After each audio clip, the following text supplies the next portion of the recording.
Salam l'équipe, j'espère que vous allez bien. Petite introduction rapide avant le début du podcast. Du coup, je vous invite à vous abonner si ce n'est pas déjà fait, un maximum de commentaires, un maximum de pouces bleus, à participer dans le chat. Et voilà, c'est très très important. Vous connaissez la chanson YouTube. Bref, du coup, c'est un podcast sur l'après-match donc du Maroc, les avis à froid, etc.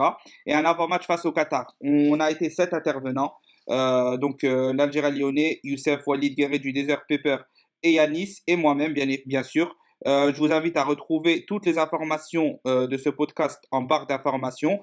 Les sujets sont énoncés, ils sont de toute façon rappelés lors du chat à chaque prise de parole des intervenants.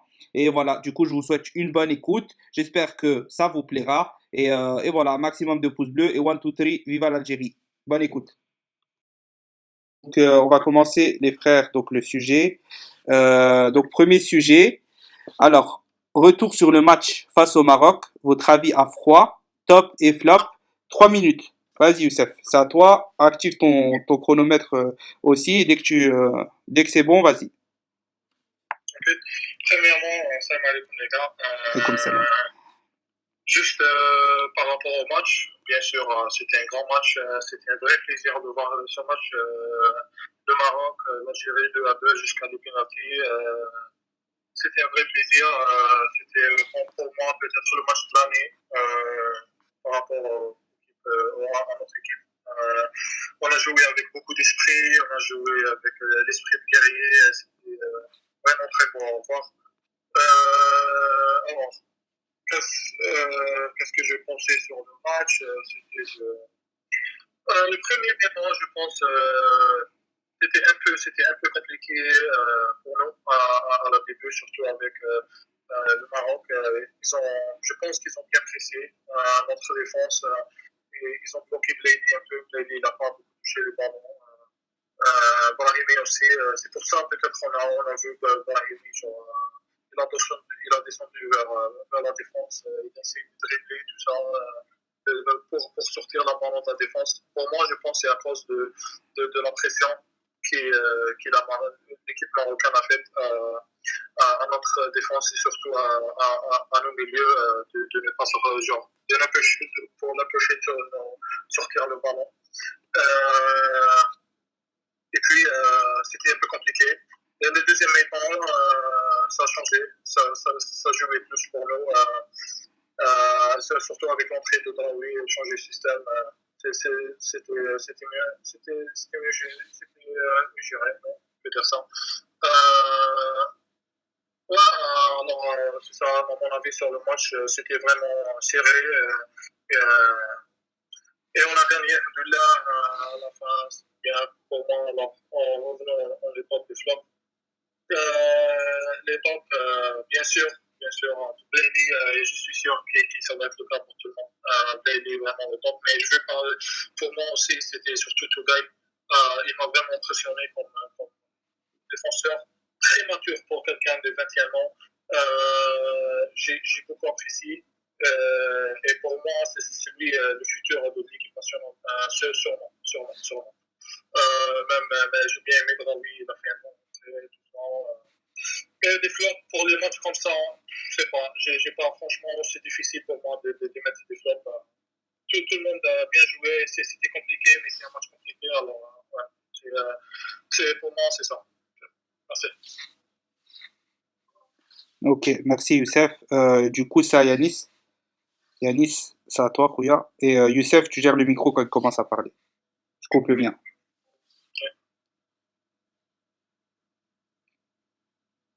C'est bon? Ouais, Yanis, vas-y.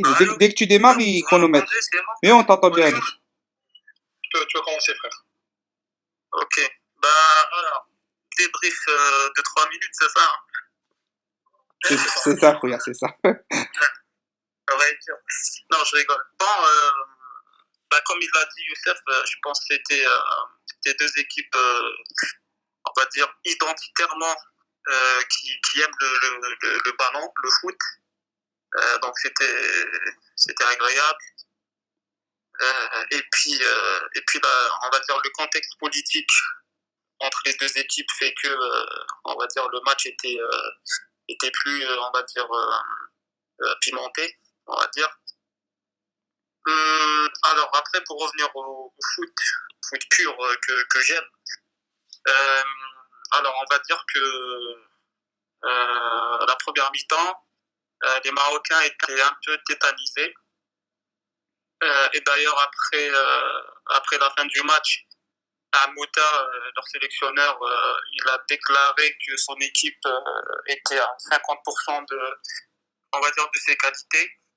Je pense que on va dire, beaucoup d'Algériens n'étaient pas, on va dire, n'étaient pas d'accord avec ça, mais connaissant cette équipe, on va dire qu'il n'a pas tort, parce qu'on n'a pas vu, on va dire, cette force collective du Maroc.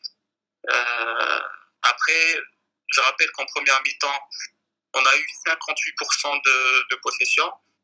Donc on les a pressés haut, on les a cherchés, on a empêché les premières relances. Donc on va dire qu'on les a dominés. Et en deuxième mi-temps, on va dire à la fin des prolongations, la possession s'est équilibrée. Donc il y a eu 52 pour l'Algérie et 48 pour le Maroc. Et surtout en deuxième période, il y a eu, je pense, 10 minutes. Donc ils ont vraiment commencé à développer leur jeu. Donc ces petites combinaisons, voilà, cette force collective, on va dire, qui était la leur pendant la phase de groupe, mais aussi durant les 3 dernières années.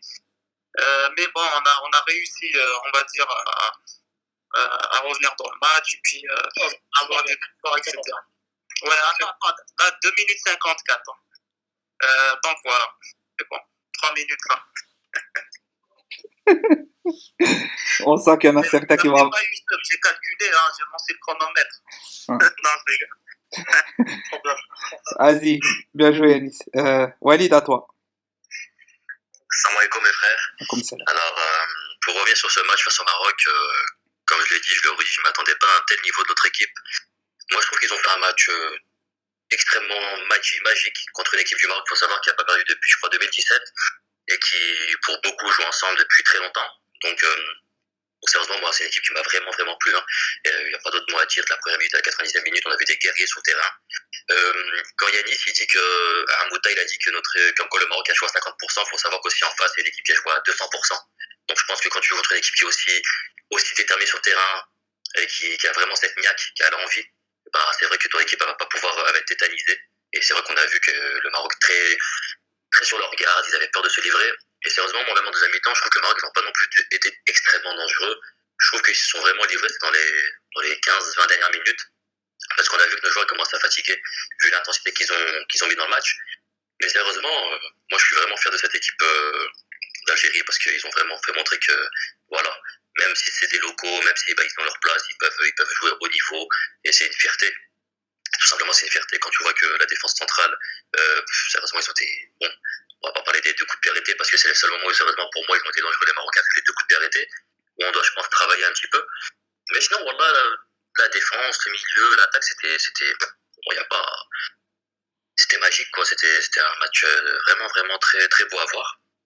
Et pour les flops, après, sérieusement, le flop, le seul, je dirais un peu, voilà, sur les 2 coups de pied arrêtés, qu'on n'a pas le droit de prendre 2 buts sur coups de pied arrêtés sur un match. C'est pas possible, surtout quand on joue à ce niveau-là. Mais sérieusement, je pense que voilà, on a montré un autre visage que contre l'Égypte. Contre l'Égypte, on a fait un bon match, mais pas aussi abouti, on va dire. On a fait ça pendant les 20-25 premières minutes, et puis après, bon, on a laissé le ballon, on a subi un petit peu. Là, c'est vraiment, on a joué contre l'Égypte.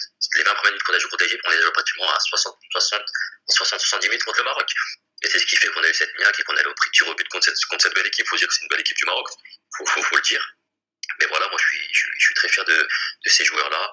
Mention spéciale pour Belaïli, qui met ce but exceptionnel. Et voilà, je pense que leur coach, il était un peu déçu, je pense, voilà, après la pression médiatique, tout ça. Mais je pense que voilà, ils sont tombés face à une équipe d'Algérie qui était vraiment là, qui les ont entendus de pied ferme et qui était là pour gagner. Voilà, les frères. Parfait, Walid. Du coup, Pepper, je te laisse réagir. Moi, faites pas attention à moi dans la liste, je réagis toujours à la fin. Vas-y, Pepper.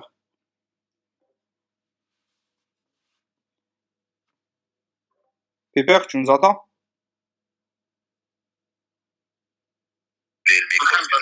Ouais. Excusez-moi, les frères, j'ai oublié le Il n'y a pas de problème, frère. Vas-y.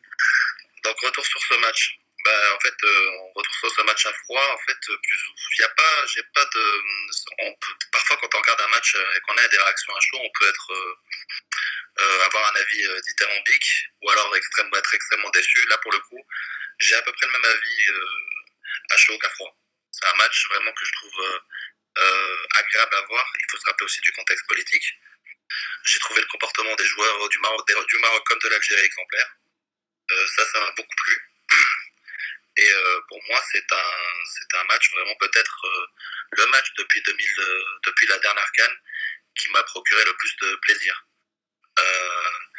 J'ai vu des joueurs déterminés au-delà de l'aspect tactique, technique. J'ai vu des joueurs qui qui ont montré qu'ils avaient de la hargne.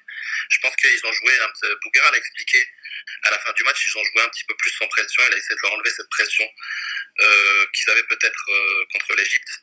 Parce qu'ils ont fait une très bonne première mi-temps. Moi, je considère qu'ils ont quand même fait une très belle première mi-temps contre l'Égypte. Mais ils n'ont pas réussi à refaire ce qu'ils ont produit en première mi-temps en seconde. On a vu une équipe s'effondrer. C'était un peu ma crainte, moi, pour le Maroc. C'est pour ça que j'espérais voir des changements. Ou voir une équipe un peu plus défensive, un peu plus... qui laissait pas le jeu aux Marocains, quoi. Et finalement, on a vu une équipe... au contraire, prendre le jeu à son compte dès le début du match. On a vu 20 minutes vraiment très difficiles pour les Marocains.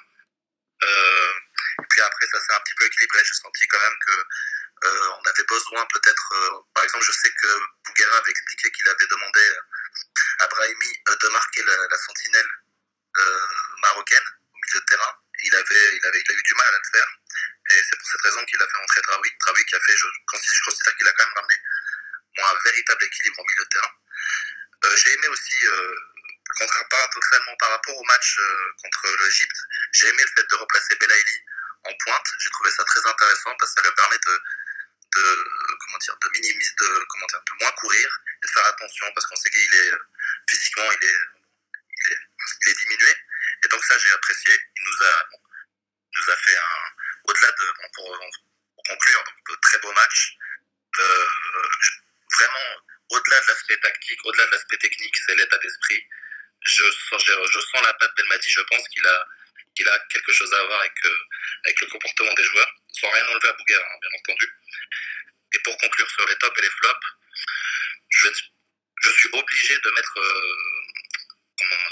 Belaïli dans les tops pour son but, parce qu'il a créé parce que c'est lui qui provoque le premier penalty. Je suis obligé, le but est extraordinaire.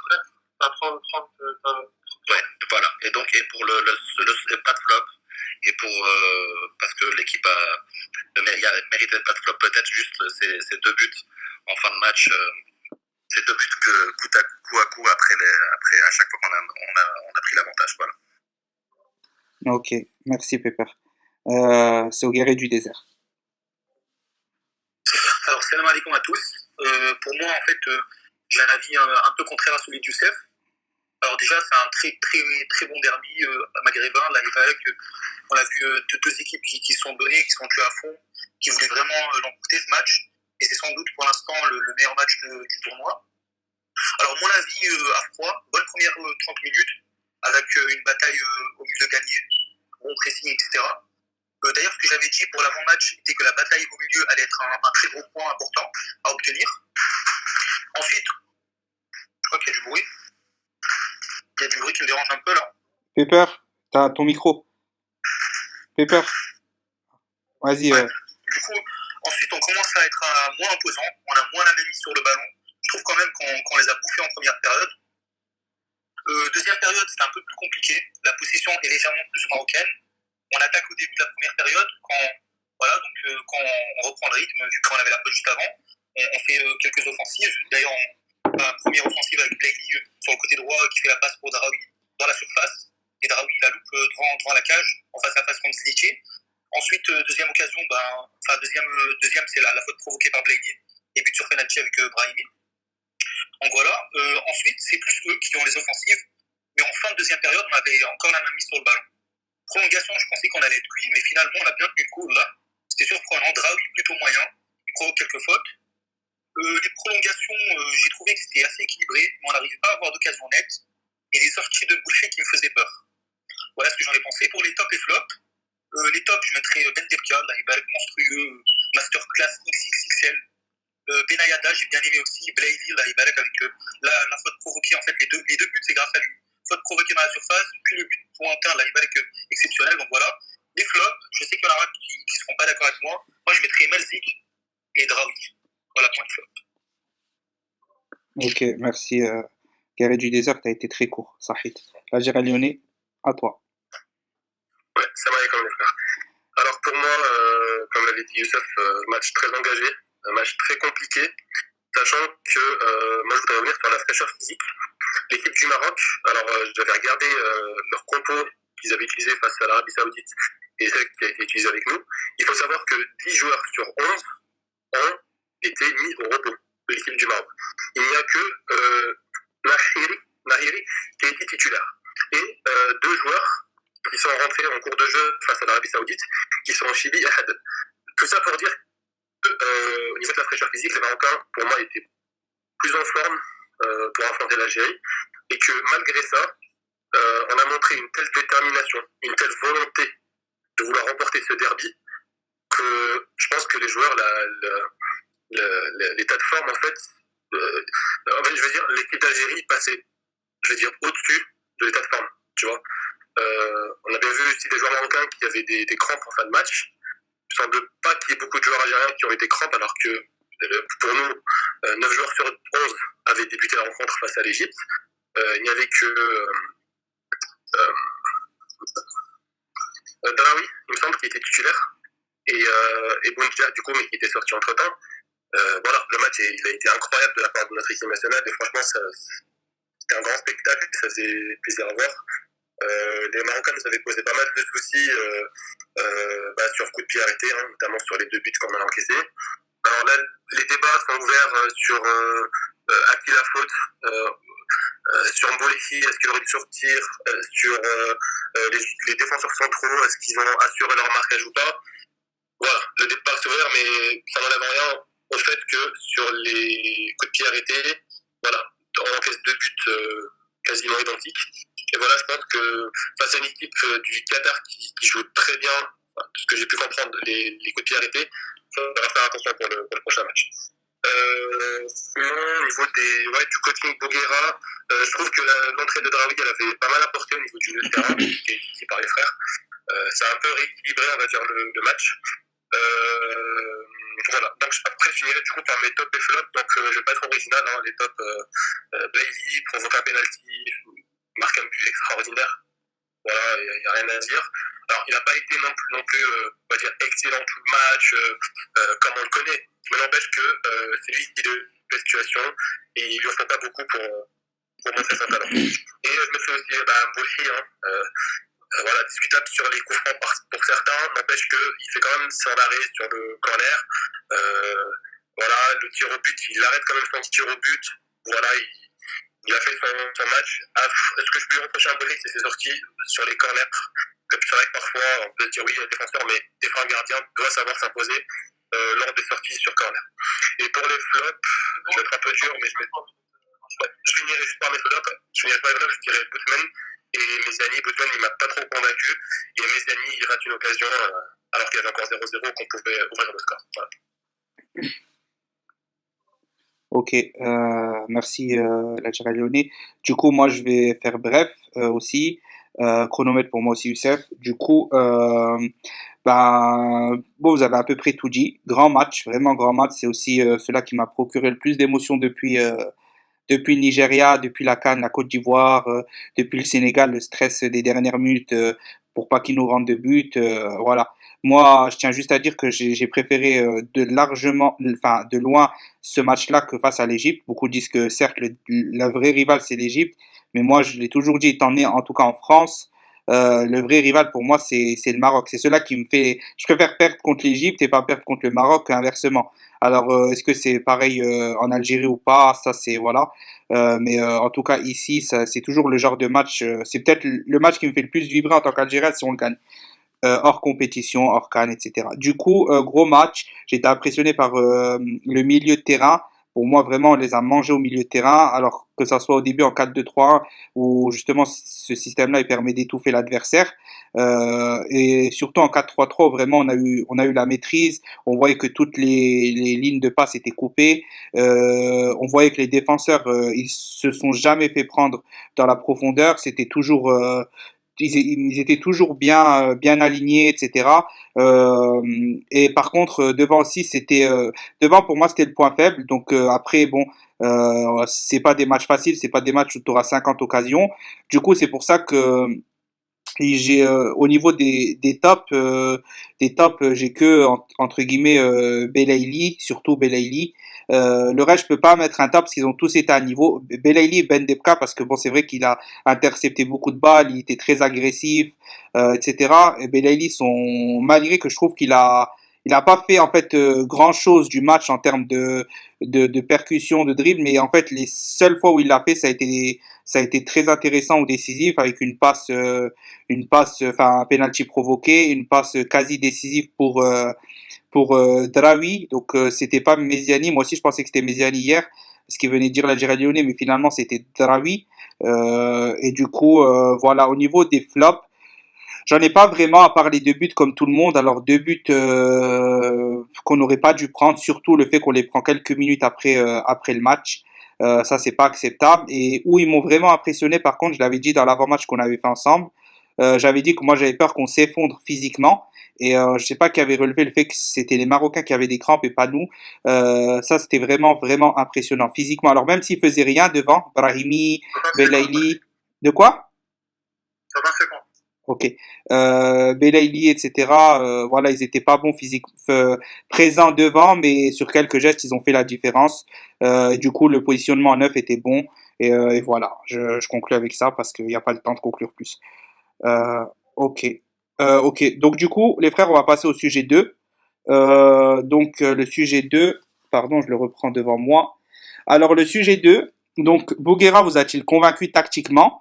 Point fort et point faible. Donc, c'est 2 minutes parce qu'on a déjà abordé un peu, entre guillemets, dans le match, quand on parle du milieu, des défenseurs, etc. Du coup, un avis un peu plus simple sur Bouguera.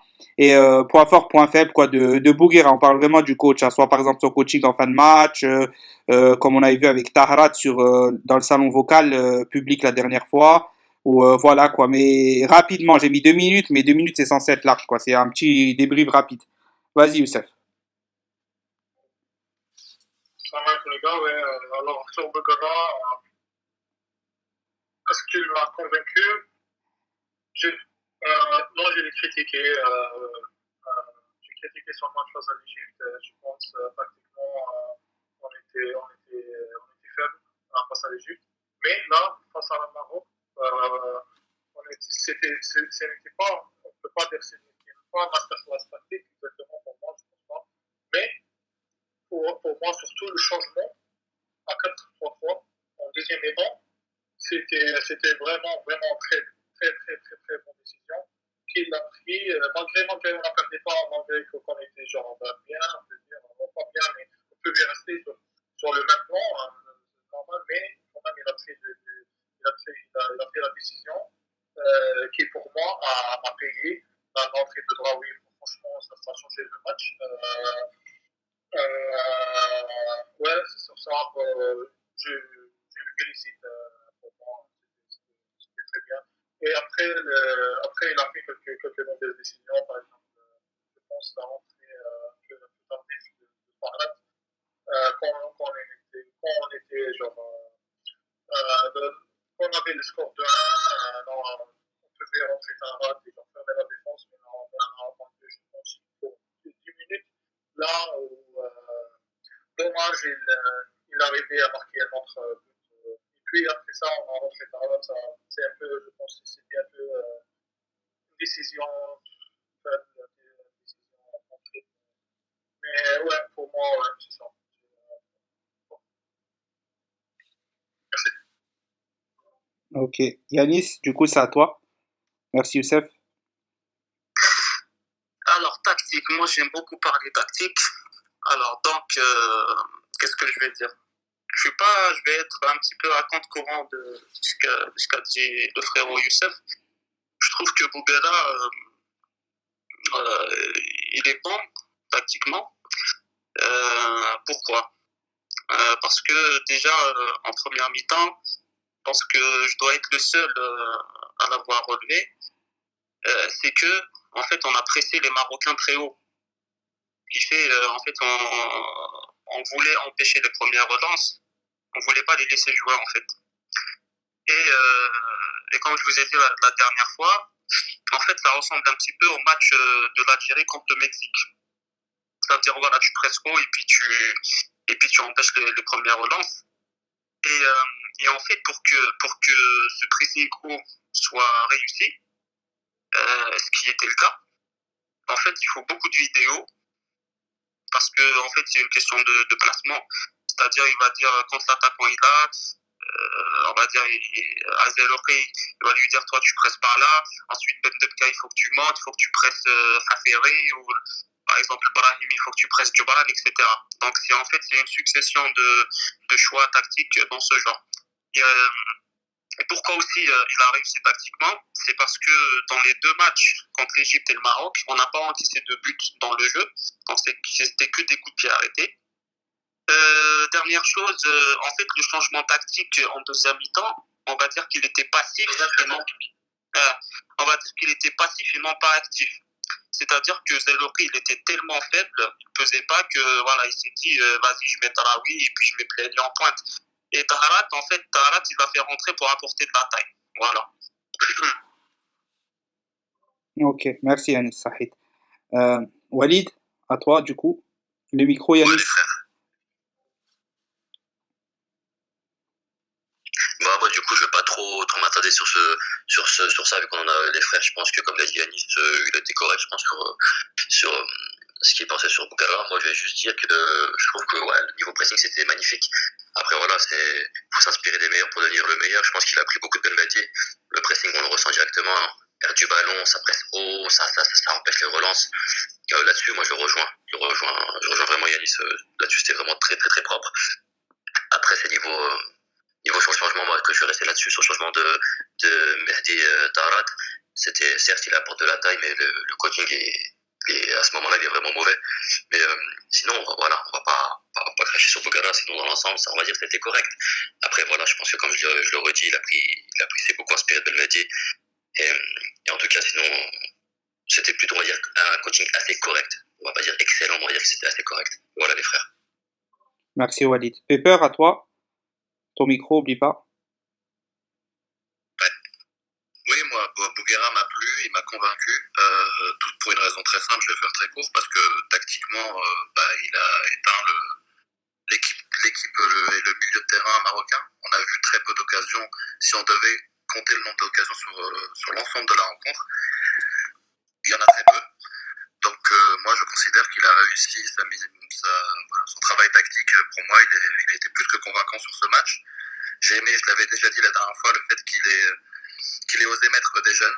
Et malgré ça a tenu, ça a été sérieux. J'ai aimé le travail de Méziani à gauche. J'ai aimé le travail de Brahimi à droite, et j'ai aimé le travail de Brahimi sur la gauche. On l'a vu défendre très bas, même en fin de match, alors qu'il était épuisé. Donc moi, pratiquement, globalement, il a fait un travail qui m'a vraiment plu. On sent qu'il a vraiment bien étudié cette équipe. Donc moi, je l'ai trouvé vraiment très, très convaincant.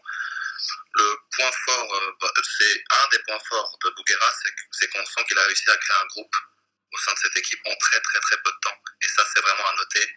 Et c'est à mettre vraiment, c'est à féliciter. Le point faible, il n'y en a pas. Pour moi, peut-être, allez, on sait tous, c'est peut-être le changement tardif au moment où on a mené au score. Voilà. Peut-être le changement Taharat, mais peut-être qu'on pouvait le faire rentrer un peu plus tôt. Voilà, c'est tout. Sinon, très convaincu par Bougara sur ce match. Ok, parfait, Pepper. Le Guerrier du désert, à toi. Alors moi, tactiquement, il a réussi à mettre en difficulté toutes les équipes adverses.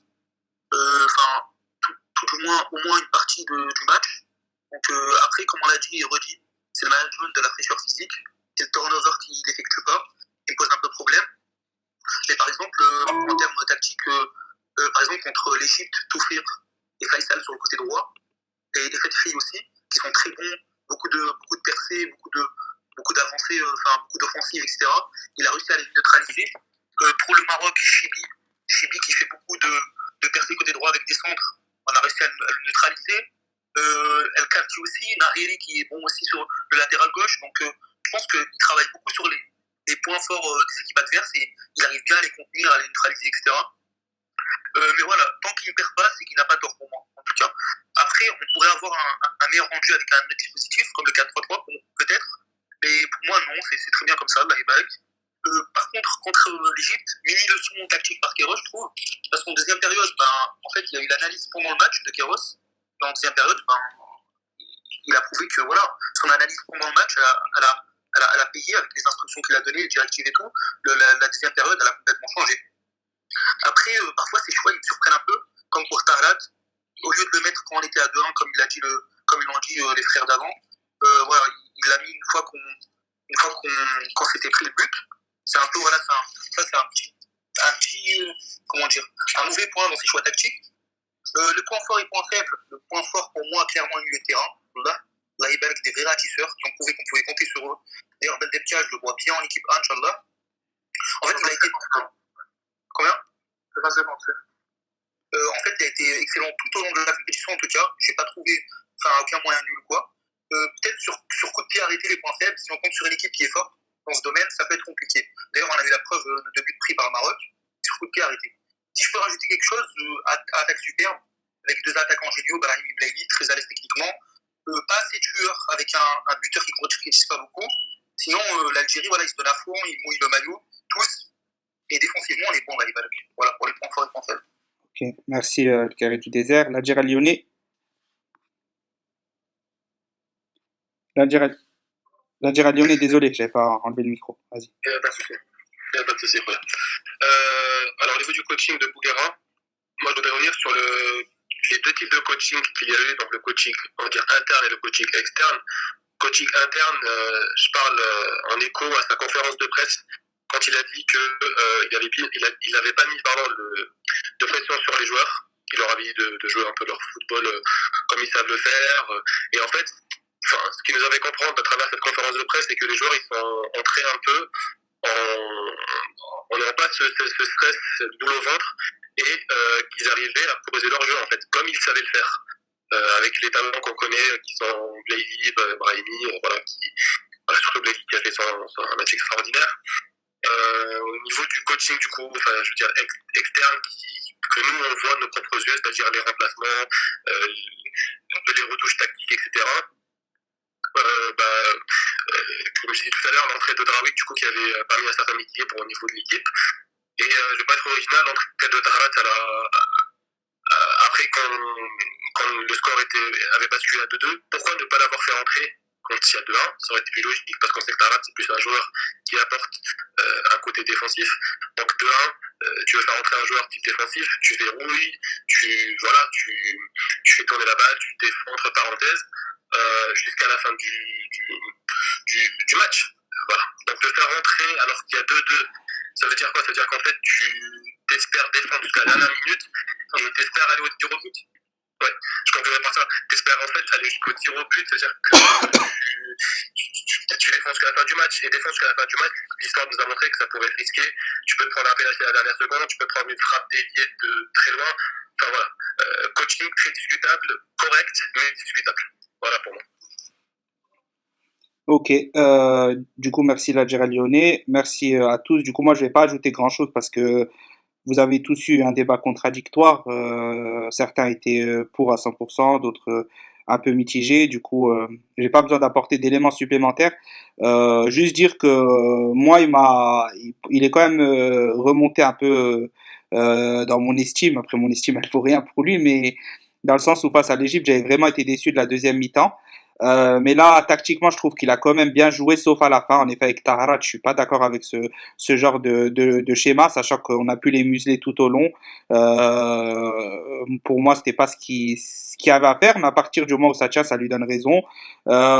Simplement, on verra ce que ça donne sur les deux derniers matchs. Moi, j'ai juste peur que son coaching, comme l'avait annoncé, comme l'avait dit le Guerrier du désert, c'est son coaching qui me fait peur, son turnover. J'ai peur que ça paye pas en fait, que ça paye pas Donc, ce qui fait de toujours garder les mêmes lors des derniers matchs.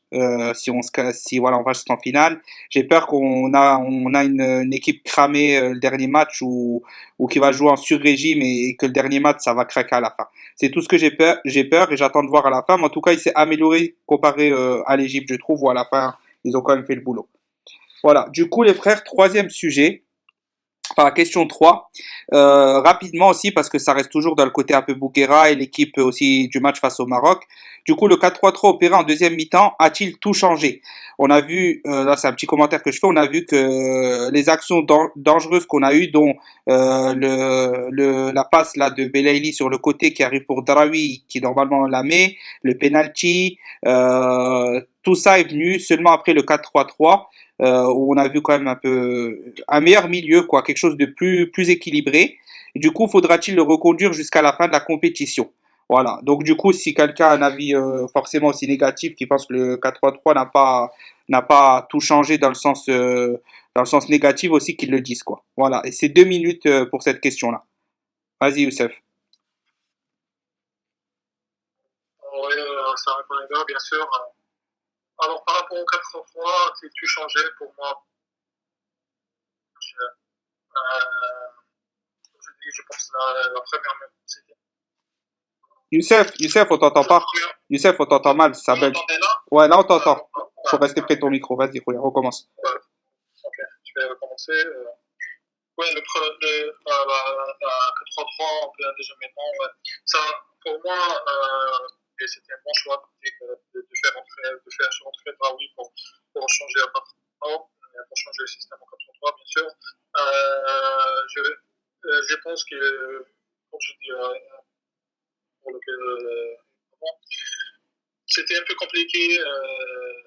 Première étape à gérer, surtout niveau milieu, c'était difficile. On a des factions, mais largement, genre globalement, sur le premier mi-temps, c'était difficile. Alors, ouais, ça a changé le match, ça a stabilisé le milieu. Draoui aussi, il a fait beaucoup de travail. Il a vraiment fait un très bon match. Alors, notre fois, on le félicite. Mais est-ce qu'on doit jouer avec cette compo jusqu'à la fin de compétition? Je pense que non. Moi, j'aime pas changer le style du jeu. Surtout ce style qu'ils ont genre, travaillé avec ce style pendant toute la compétition, même les matchs amicaux, tout ça. Et alors, je pense qu'il est 4-2-3-1 avec même joueur.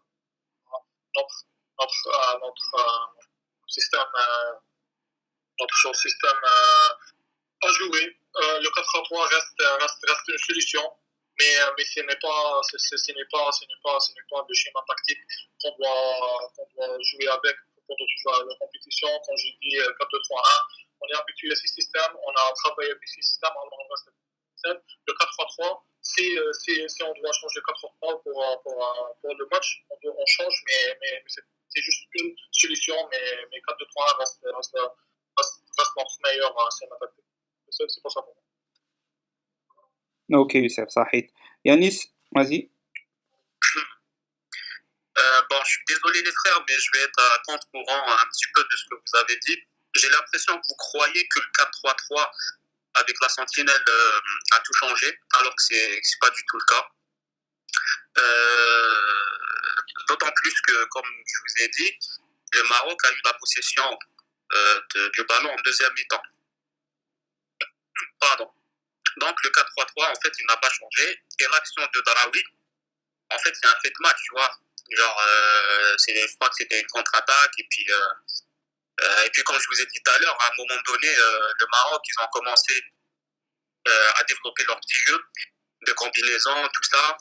Et moi, j'ai eu peur. Je pensais que, en fait, ça allait être encore de plus en plus tranchant, mais on s'est repris.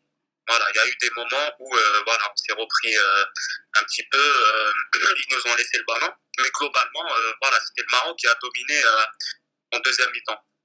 Et comme je vous ai dit tout à l'heure, en fait, le changement de Zeloré, c'était un changement passif. C'est-à-dire qu'il était obligé de le faire parce que Zeloré, il n'apportait vraiment rien. Voilà, en fait, il ne pesait pas, c'était son premier match, etc., etc. Et dernière chose, En fait, si tu appliques, on va dire, ce 4-3-3 avec Sentinelle, tu seras obligé de faire sortir, on va dire, Meziali, si on considère que Bounjah va être, on va dire, en pointe au prochain match. Et ce qui fait que tu seras obligé de mettre Brahimi à droite, ce qui sera vraiment contre-productif. Donc voilà, il faut reconduire le 4-2-3-1 et puis tout ce qu'on a dit voilà, sur l'apport de ce 4-3-3 avec Sentinelle, c'est faux. Voilà. Ok, merci Yanis. Juste au cas où la question elle aurait été mal comprise, j'ai juste cité des éléments de fait de match pour aller dans le sens du 4-3-3, mais ça ne veut pas dire que forcément c'est vrai. Donc merci Yanis d'avoir apporté la contradiction. Vas-y, je laisse les autres parler. Walid, c'est à toi. Sérieusement, je vais d'écouter Yanis sur ce qu'il a dit. Je vois pas ce que vous pouvez rajouter sur ce qu'il vient de dire. Je pense qu'il a raison. Le 4-3-3, c'est justement parce que Zerouki n'apportait pas grand-chose. Donc je pense que voilà, le 4-2-3-1, je pense qu'il faut le reconduire et le reconduire encore. Parce qu'on a bien vu que c'est ce qui nous allait le mieux. Donc ouais, je pense que le 4-2-3-1, il y a pas mieux, quoi. Le 4-3-3, c'est plus pour Zerouki qui, voilà, sérieusement, il a eu du mal. Et comme l'a dit Yanis, si on passe encore en 4-3-3, il a raison, c'est Brahimi devra jouer à droite. Et là, je pense que voilà, Brahimi à droite, c'est pas son poste. Je sais même pas s'il a déjà joué à ce poste-là. Donc, je pense que non, ça serait une erreur à faire. Donc sérieusement, ce qu'a dit Yanis, j'ai pas grand-chose à rajouter sur ça. Voilà les frères. Ok. Du coup, c'est à Pepper. Pepper, c'est à toi. Ouais. Bah écoute, moi je vais être aussi, je suis pas d'accord totalement avec Yanis, parce que je vais reprendre les propos d'avant tout du coach, donc de Bouguera. A priori, il s'y connaît un petit peu mieux que nous tous. A priori. Il a expliqué, donc je répète ce qu'il a expliqué, c'est que c'est vrai qu'on a joué 20 minutes où on a bien pressé l'équipe adverse. Mais il a expliqué que Brahimi avait pour consigne de marquer le milieu défensif, la sentinelle marocaine, chose qu'il n'a pas réussi à faire et il s'est perdu un petit peu sur le terrain. Donc ce 4-3-3, il a surtout aidé à replacer Brahimi sur le côté gauche et aussi à soulager Belaïli qui n'était pas capable de faire 120 minutes en étant sur le côté gauche et répéter les efforts. Donc pour moi, il a été efficace, ce 4-3-3. Autre chose, sur ce 4-3-3, Yanis explique que le 4-2-3-1 nous a donné plus de possession de balles, c'est vrai, mais la possession, si elle est stérile, elle ne m'intéresse pas. Moi, j'ai vu en fin de première mi-temps l'équipe marocaine casser des lignes très facilement. Mais peut-être que vous avez oublié, mais moi, je l'ai noté. Peut-être qu'on a eu moins le ballon en deuxième mi-temps, peut-être qu'on avait moins la possession, mais j'ai senti une meilleure maîtrise. Globalement, peut-être que vers la fin du match, je parle du temps réglementaire, peut-être qu'on a été plus en difficulté. Mais là, pour moi, il a été utile. Deuxième question, faut-il reconduire Non, il faut être flexible, il ne faut pas être dogmatique. Après, c'est pour conclure, c'est ça. Voilà, il faut être dogmatique et il faut pas être dogmatique et il faut être flexible. Voilà, il ne faut pas le reconduire systématiquement. Ok, excellent Pepper, merci d'avoir apporté la contradiction, comme ça ouvre le débat. Du coup, le guerrier du désert, c'est à toi. Alors pour moi, en fait, non, pour moi j'ai trouvé que Bladey en pointe, ça n'apportait pas offensivement. On peut dire que c'est la fatigue, mais pour moi, enfin, je pense que voilà, physiquement, ils ont réussi à tenir le coup quand même, et je pense pas qu'on aperçoit que la fatigue. Peut-être ça compte, mais pas que ça. Je pense que c'est pas du tout son poste et que voilà. Après, par rapport au fait que ailier gauche, il doit faire des replis, il doit beaucoup faire des percées et que ça le fatigue beaucoup. En étant en pointe et également, il doit également faire beaucoup de pressing, beaucoup courir et tout. Donc voilà, ça tue aussi physiquement. Après, je pense que le fait que Draoui il est entré, ça a apporté un peu de fraîcheur dans le sens où, même si moi je ne l'ai pas trouvé très bon, je pense qu'au milieu, il imposait, par sa présence, par son positionnement, etc. Ben voilà, comment dire, ça bloquait un peu le passage, je vais dire, comme ça. Après, au milieu, peut-être ça a été mieux, mais c'est ce que j'ai déjà dit, j'ai remarqué l'apport offensif. Oui, je pense que notre composition, elle marche bien avec face aux grosses équipes. On a bien tenu le coup. On a été très bon même avec des périodes très longues où on avait le milieu, la main mise sur le ballon. Après, je pense qu'il faut juste qu'il fasse le turnover, comme je l'ai dit, qu'il fasse entrer certains joueurs en deuxième période, qu'il a fait reposer en première. Sinon, voilà, j'ai rien d'autre à ajouter. Ok, parfait. La Gérald Lyonnais, tout de suite, tu continues. Alors, pour le 4-2-3-1, je suis assez d'accord avec Youssef dans le sens où c'est le schéma avec lequel on avait débuté la compétition et que c'est un schéma à reconduire pour permettre cette régularité, on va dire, dans le temps et apporter une continuité d'automatisme que l'équipe a pu développer tout au long du tournoi. Je précise, certes, le 4-2-3-1 face au Maroc, les 20 premières minutes, il n'était pas si nul que ça. Pour moi, les 20 premières minutes étaient clairement algériennes. Je n'ai pas vu le Maroc nous poser des soucis au niveau de l'équipe. Alors certes, après, il y a quelques failles qui ont commencé à se faire voir, mais je trouvais l'Algérie très très correcte sur les 20 premières minutes. Par contre, Montréal de Draoui, effectivement, elle a porté beaucoup de bien. L'équipe est passée en 4-3-3. Peut-être plus la sortie de Zerouki que l'entrée de Draoui. Même si Draoui est un excellent joueur, mais c'est vrai que je suis d'accord avec Yanis, Zerouki, c'était pas dans son match, il n'était pas bien dans son match. Voilà. Est-ce qu'il faut reconduire pour la compétition? Je finirai avec ça, je dirais non. Enfin, il faut rester sur notre 2-3 habituel. Et s'il y a besoin, reconduire ou faire les changements nécessaires ou les changements tactiques pendant le match, mais certainement pas en débutant avec un autre dispositif avec lequel on n'a quasiment jamais débuté. Voilà. C'est tout pour moi, tactique. Ok, donc parfait. C'est bien, beaucoup de choses qui ont été dites. Moi, pour réagir aussi par rapport à ce sujet-là, en fait, il y a des arguments qui se tiennent de tous les côtés. Tu vois, on peut pas dire quelqu'un a tort, quelqu'un a raison. C'est vrai que les 20 premières minutes du 4-2-3 étaient très bonnes. On a vu un pressing haut aussi. On a étouffé le milieu de terrain, je suis d'accord, etc. Mais offensivement, on n'était pas si présent que ça.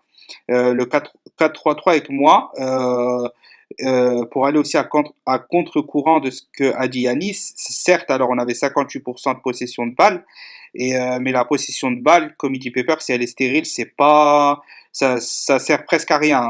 Bon, sur ce match-là, ça servait parce que on les étouffait, sachant qu'ils pratiquent un beau football. Donc oui, là, ça servait. Mais on peut prendre l'exemple du Qatar où le dernier match face aux Émirats, ils étaient à 3-0 au bout de je sais pas combien de minutes et la statistique qui tourne justement sur les réseaux, si je me trompe pas, quelqu'un me reprendra à la fin si je me trompe, mais ils étaient à 75%, un truc comme ça, de possession, les Émirats, et ils étaient en train de perdre 3-0.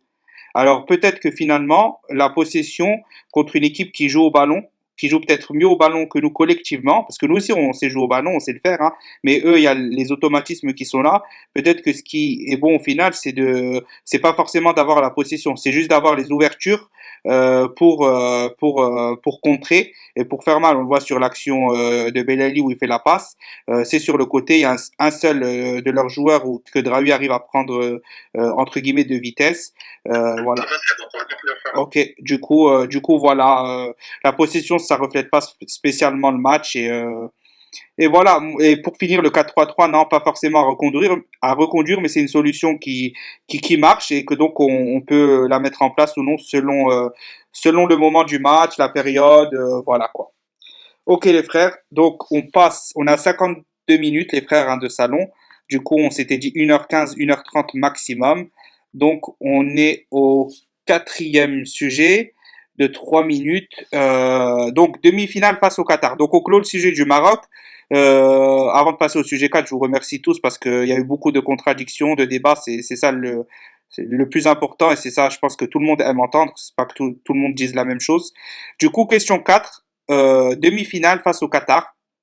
Sont-ils plus forts que l'Égypte ou le Maroc? Sachant que la prochaine question, on va rentrer dans les clés du match. Donc comme la dernière fois, que ce soit arbitrage, coup de pied arrêté, défense, etc. Là, c'est vraiment assez simple. Est-ce qu'ils sont plus forts que l'Égypte ou le Maroc? Voilà, question assez rapide. J'ai mis 3 minutes, mais si vous pouvez faire en 1 minute 32 minutes, c'est très bien les frères. Vas-y, Youssef. Vas-y, Youssef. Alors, c'est un écran montre. Franchement, je l'ai jamais vu. Je vais pas trop parler dans ce sujet-là. Je sais qu'ils ont. Youssef, ton micro, juste, ça coupe. Ton micro. Ça coupe à fond? Ouais, vas-y, là, c'est bon. Faut que tu restes près, je pense. Ok. Je l'ai pas vu. Je sais pas, franchement. Je sais qu'ils ont joué un bon effectif. Ils ont joué ensemble pendant longtemps. Ils ont gagné la Coupe d'Asie face au Japon. Pour moi, je sais que c'est une équipe qu'on ne doit pas sous-côté. C'est juste ça que j'ai à dire. Ok, bah, c'est bien que ça rattrape le temps vu que t'es court. Yanis, je pense que toi, tu as vu les matchs du Qatar. Du coup, tu auras peut-être un avis plus complet. C'est à toi.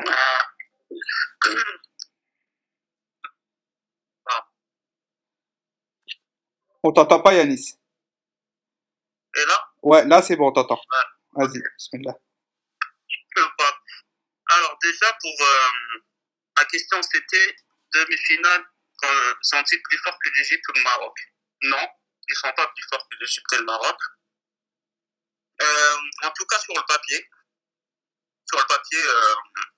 le Maroc, c'est bien plus fort, que ce soit dans le milieu et l'attaque aussi.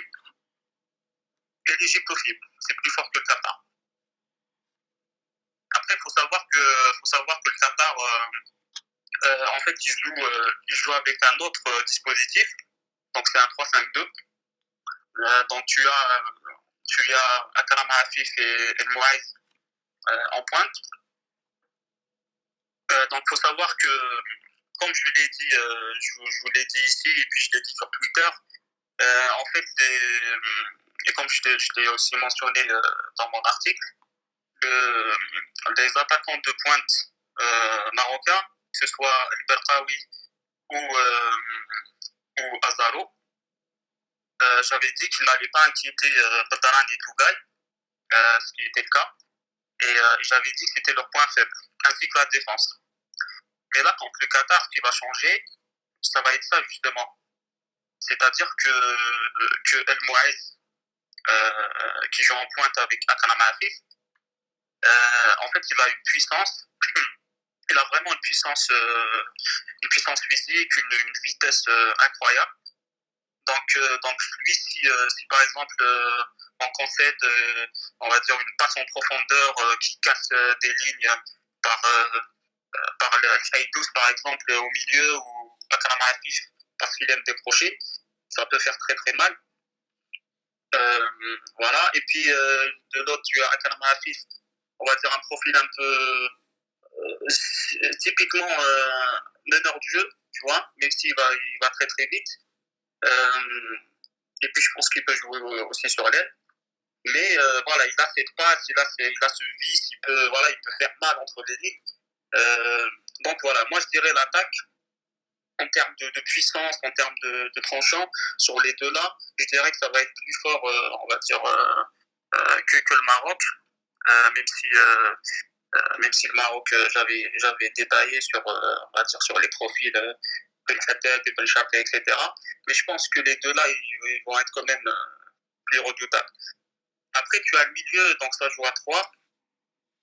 Donc tu as Karim Boudiaf ou Madibo. C'est un petit d'origine soudanaise, donc il joue en sentinelle. Voilà, ou Karim Boudiaf. En fait, ça dépend des matchs. Donc voilà, et puis tu as Al-Haïdous, donc coéquipier de comment il s'appelle, de Bounja, ainsi qu'Akram Afif d'ailleurs. Donc voilà, c'est un milieu à 3 et très mature parce qu'ils ont fait la coupe d'Asie. Voilà, après c'est nettement moins fort que. Combien c'est contre les Chal, combien? 27 ans. Voilà, après derrière, donc les pistons, donc ça va très vite, c'est puissant. Voilà, et surtout le piston gauche, j'ai oublié son nom. Après, vous avez une défense à 3 avec Boualem Khouri en libéraux, donc c'est un DZ. Et vous avez les deux autres, Voilà, un peu moins fort. Enfin, vous avez surtout Abdelkarim qui est vraiment très costaud, que vous allez découvrir. Je parle de masse musculaire hein, et de vitesse de pointe. Donc bref, il y a beaucoup de choses à dire sur cette équipe. Et voilà, je m'arrête là. Merci Anis. Walid? Ouais, les frères, sérieusement, passer des Nice, c'est dur. Hein. Donc, les frères, je pense qu'il non, parce que voilà, il a tout dit là sur l'équipe du Qatar. Je pense qu'il la connaît, voilà, il la connaît beaucoup mieux que moi. Après, est-ce qu'elle elle est plus forte? Je pense pas qu'elle soit plus forte que l'équipe du Maroc, que l'équipe d'Égypte. Après, je pense qu'il va dire, ce qui va être dur, je pense, c'est qu'ils ont une défense à 5. Et ouais, je pense que là, ça va être un peu compliqué pour notre équipe, je pense. La défense à 5, on sait que c'est dur. J'avais vu Montpellier à l'époque quand ils jouaient à 5 derrière. C'est costaud, les défenses à 5, c'est pas facile à contourner, ni voilà, des intervalles, c'est dur de trouver l'espace. C'est pour ça, je pense qu'il faudra bien les fatiguer. C'est pour ça qu'un Bounjer est indispensable, je pense, pour un match comme celui-là, pour vraiment, vraiment fatiguer la défense. Et voilà, Brahimi et Belegni aussi seront importants pour faire sortir un peu les joueurs. Mais après, je pense de la dire, je pense pas. Plus forte, ça m'étonne. Je pense qu'après, voilà, ils ont des joueurs qui sont assez vifs. J'ai vu un petit peu, ouais, ils ont 2-3 petits gabarits qui sont assez explosifs. Comme un peu le numéro 8 là, de l'Égypte, qui était très, très, très, très puissant sur son côté droit, là. Mais après, je pense qu'il faudra juste faire attention aux contre-attaques. Mais je pense que je suis assez serein face à cette équipe du Qatar. Et voilà les frères, je vais pas en rajouter plus sur là, vu que je pense qu'Yanis il a quand même bien détaillé cette équipe du Qatar. Ok, merci Walid et Assa Pepper et ok, vas-y. Alors, le Qatar, a priori, on imagine tous que sur le papier, évidemment, l'Égypte et le Maroc sont bien au-dessus, ou au-dessus, à minima au-dessus. Moi, je pense que c'est le match piège par excellence. Je pense que le fait que le Qatar joue à domicile et qu'il montre l'organisation de potentiel, enfin, qu'il est en train de montrer au monde, sa capacité d'organisation. On a pour la prochaine Coupe du Monde, c'est une préparation, c'est Coupe arabe. Moi, je pense que le Qatar est hyper motivé, hyper préparé, et ça les rend, je pense, de fait, juste pour ça, aussi fort que l'Égypte et le Maroc. Je pense que beaucoup de gens, beaucoup de supporters algériens s'imaginent déjà que ça va être peut-être voilà, ça va être une formalité, entre guillemets. Je pense que c'est peut-être le match. On n'est jamais aussi bon que lorsqu'on on affronte des équipes qui nous semblent difficiles, redoutables. C'est là qu'on est le plus focalisé, le plus concentré. Donc attention à cette équipe. En plus, le Qatar, quand même, on a le sentiment que c'est une équipe moyenne, mais personne n'oublie qu'il y a plusieurs joueurs naturalisés qui ne sont pas qataris, qui ont été naturalisés. Donc c'est une équipe de qualité. Donc je dis attention, elle a cette force, cette capacité à faire mal avec l'arbitrage et le fait de jouer à domicile. Je pense qu'elle est aussi forte que l'Égypte et le Maroc. C'est mon opinion pour ces deux raisons. Voilà. Ok, parfait Pepper. Toujours à contre-courant, Safit. Le guerrier du désert. Le guerrier du désert. Ok, vas-y. Ouais.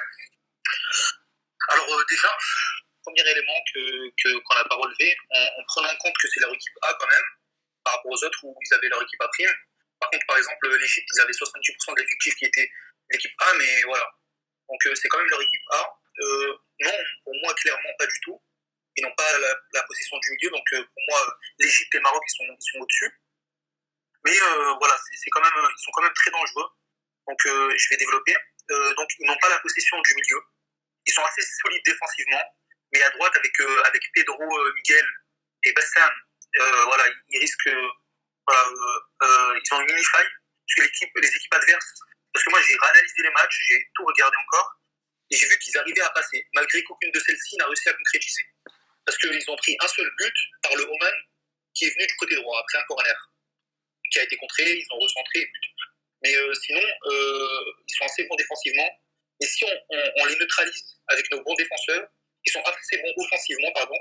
Si on les neutralise avec nos bons défenseurs, il ne risque pas d'y avoir grand-chose pour moi. Ils sont clairement moins forts. Ils ne ferment pas bien les espaces. On peut construire notre jeu avec eux. Après, c'est le pays hôte. Ils ont leur repère sur ces pelouses. Ils ont le 12e homme. Ça risque d'être compliqué voilà, de les évincer. Donc à voir. Après, tactiquement, ils sont très bons. Il faut savoir qu'il y a l'Aspire, c'est leur centre de formation qui a été construit spécialement pour la Coupe du Monde 2022, qui, voilà, grâce auquel ils ont formé, par exemple, Akram Afif, qui est très bon techniquement, etc.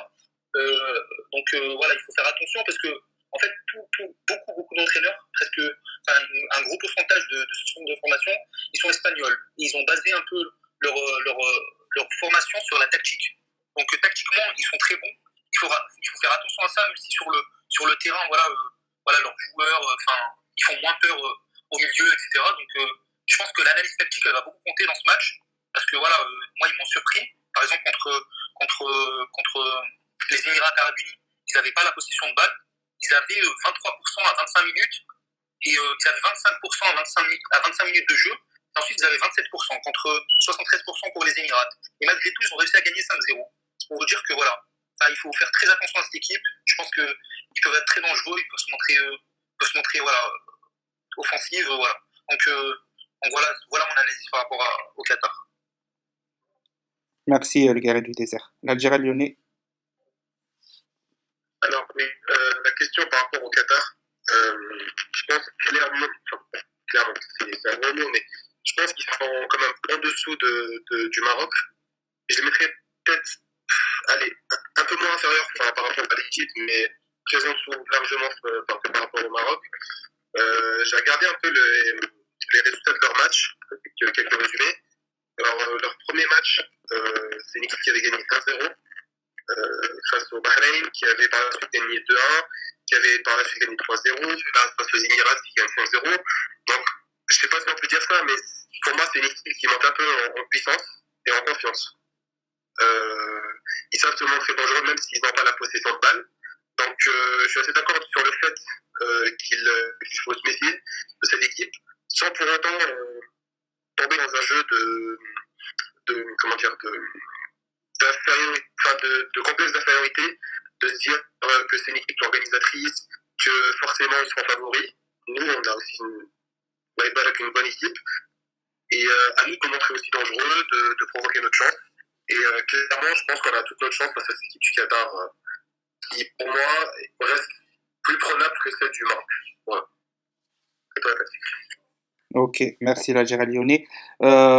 Du coup, moi, je suis un peu d'accord avec tout ce qui a été dit sur le niveau, etc. Mais cette compétition-là, pour eux, c'est une compétition, je pense, pour se montrer, une compétition aussi pour leur honneur avant la Coupe du Monde, où ils vont devoir prouver à domicile. C'est les derniers vainqueurs de la Coupe d'Asie. Donc, je suis totalement d'accord avec, je sais plus qui a dit que ça pouvait être le match piège par excellence. Je suis tout à fait d'accord avec ça. Pour moi, c'est le match vraiment où on peut perdre et que personne s'y attend. Donc voilà, c'est tout. Hein. Je vais pas faire plus long que ça. Ils sont pas plus forts sur le papier. Quoique eux, ils enchaînent les bonnes performances. Ils enchaînent aussi, enfin pas ils enchaînent les titres, mais ils ont eu un dernier titre dans leur continent. Ce qui fait qu'ils ont dominé les grosses équipes quand même qui sont l'Arabie Saoudite, le Japon, je pense ça joue quand même bien. C'est des équipes qui peuvent être difficiles à jouer. Du coup voilà, c'est pas rien. Et elle monte en puissance. En plus, elle a un schéma qu'on va pour la première fois aborder, un milieu très très concentré, comme il disait Yanis, que je remercie d'ailleurs parce que c'est toujours lui qui arrive à le mieux le présenter les équipes. Voilà, il a donné un élément clé, c'est leur schéma tactique. On va être confronté à quelque chose de très différent. Et nous qui aimions rester bas sur le terrain, et je ne sais pas si ça va suffire cette fois de ne rien proposer offensivement sur les côtés. Donc voilà, ça peut être un match piège. Maintenant, on a tous les atouts pour les battre. Donc voilà pour le sujet. Je vais couper le premier enregistrement. Du coup, on va passer donc à la question suivante. Alors, on a parlé du Qatar plus fort que l'Égypte ou non. Chacun a donné son avis. On passe à la question 5. Du coup, votre analyse sur les clés du match. Donc, que ça soit sur le terrain, en dehors du terrain, que ça soit tactique, pas tactique, arbitrage, les coups de pied arrêtés qu'on a vu, on avait une petite faiblesse, ce que vous voulez. Mouhim, les clés du match, 3 minutes. Youssef, c'est à toi. Clé de match, regarde, moi je vais pas parler trop de Qatar, je vais parler plus de l'Algérie.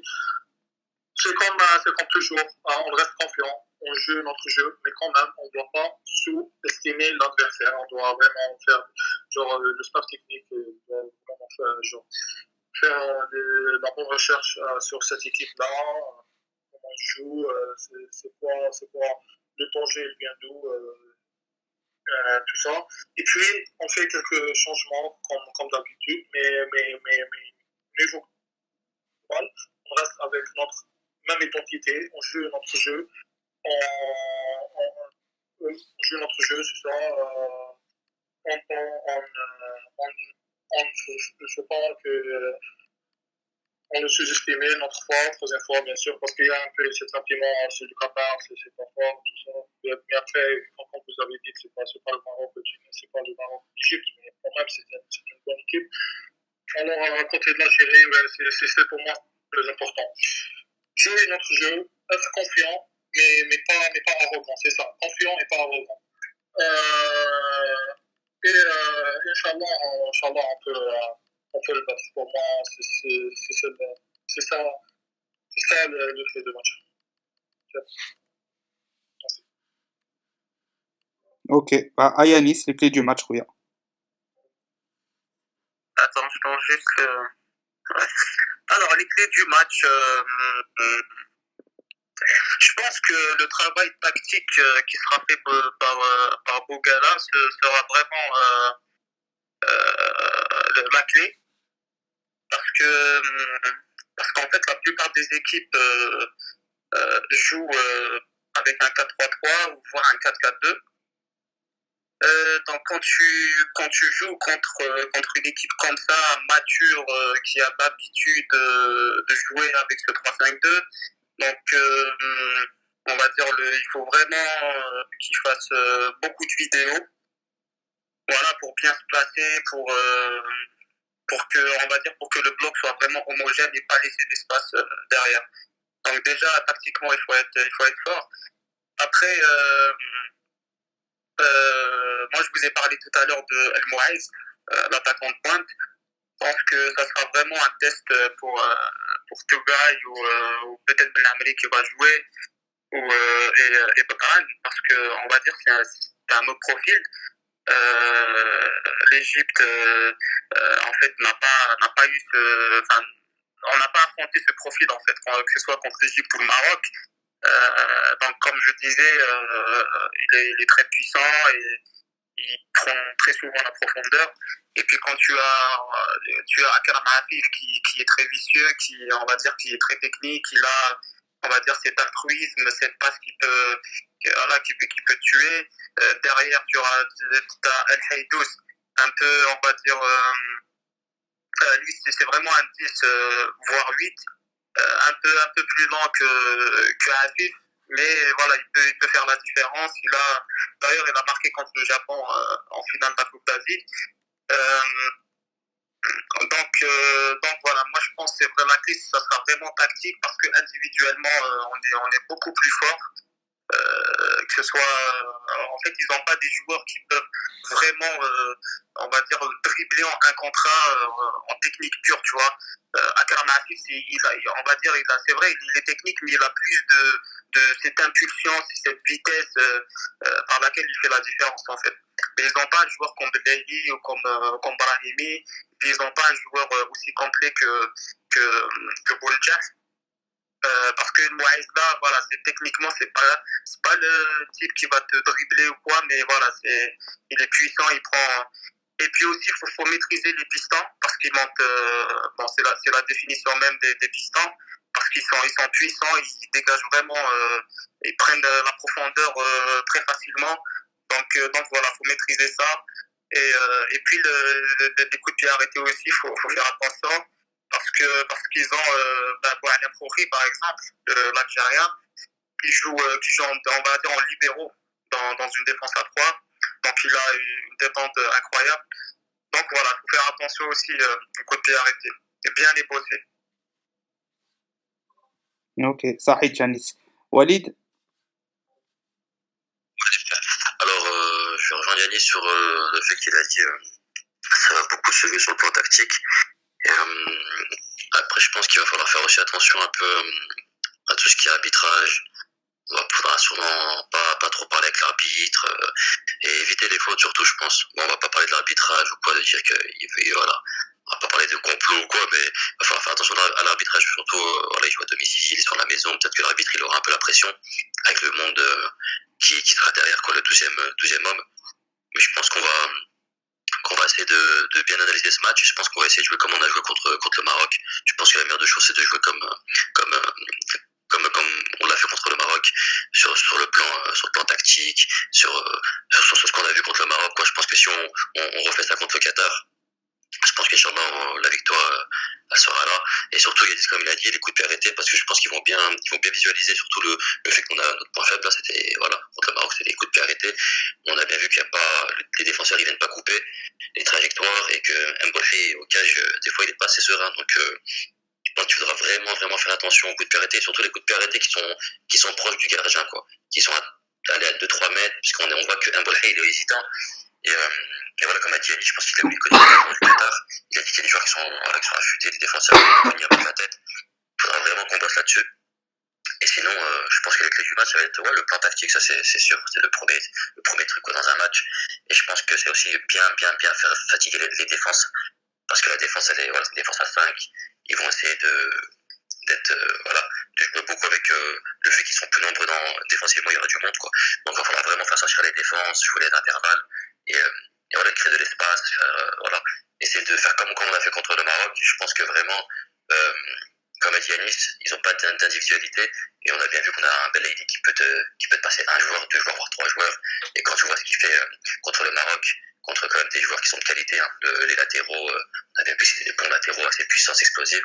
Je pense que Belaïli va leur faire très mal. Et Boudjah, vous verrez qu'il va énormément porter aussi. Je pense que la clé du match aussi, Boudjah, il va être là. Et je pense qu'il va vouloir faire montrer aussi, vu qu'il joue là-bas et tout, qu'Inch'Allah, c'est un homme qui fait partie de cette grande nation qu'est l'Algérie. Et voilà, je pense que j'ai assez tout dit. Donc je pense que ce sera vraiment le plus important, ça va être la tactique. Mais les coups de pied arrêtés, il va falloir faire très attention parce que je pense qu'ils vont vraiment visualiser ça. Et qu'Inch'Allah, Mboulahi soit serein dans ses sorties aériennes et surtout aussi les relances. Qu'on a vu les relances, des fois, il fait un peu des choses qui sont pas très cohérentes. Voilà les frères. Ok, parfait Walid. Ça va être à Pepper. Juste une petite information avant. Normalement, Bounjah ne jouera pas ce match-là. Hein. Normalement, à moins que je me trompe. Je sais pas si Anis il a des informations ou pas sur ça. On fait juste une petite parenthèse. Mais normalement, quand tu as un choc sur la tête, etc., ou une suspicion de commotion cérébrale, tu ne joues pas pendant 6 matchs. Est-ce que Anis, juste tu peux nous confirmer ça ou tu sais pas plus que ça sur ce sujet? Yanis? Bon, il est pas là, Marlich. Non, je suis là, c'est juste que j'étais pas sur l'application. D'accord, Non, Marlich. il va jouer Bounjah. Hein. Il n'y a pas les 6 jours FIFA? Ouais, les 5 jours, mais c'est pas 6 matchs, c'est 5 jours. Ouais, 5 jours. Bah, du coup, samedi, dimanche, lundi, mardi, mercredi, il va pas jouer normalement. Si on compte à partir des 24 heures, il jouera pas. C'était quand le dernier C'était samedi. Donc dimanche, un jour, lundi, mardi, mercredi, c'est jeudi qu'il pourra à partir de... L'Égypte, on a joué samedi. Ouais, on a joué samedi, les frères. Est-ce que je me trompe ou peut-être j'ai un bug là? On a bien joué samedi. Samedi? Ouais. Les frères, quelqu'un peut confirmer l'Égypte, c'était bien. On a joué le 7 décembre. Le 7 décembre. Non, l'Égypte, c'était pas samedi, c'était le Maroc samedi. Ah ouais? Ah d'accord, ok. Ouais, ok. Ouais, désolé les frères. J'ai bugué. Ok, donc il sera là. Ok, donc. Ok. Ok. C'est Belaïli qui ne s'est pas entraîné. Hein. D'accord, ok. Parce que mais il n'a pas eu d'examen, comme il ne sera pas privé du match, comme Boulger. Belaïli, en fait, c'est ça que j'ai peur. Belaïli, ce dont j'ai peur, c'est que la FIFA le bloque aussi, parce que voilà. Juste après le match, il avait un peu la doha, genre, il avait des sensations de vertige, il avait la sensation de tomber dans les pommes un peu et tout. Donc ça, j'ai peur que la FIFA le bloque, en tout cas. D'accord. Belaïli,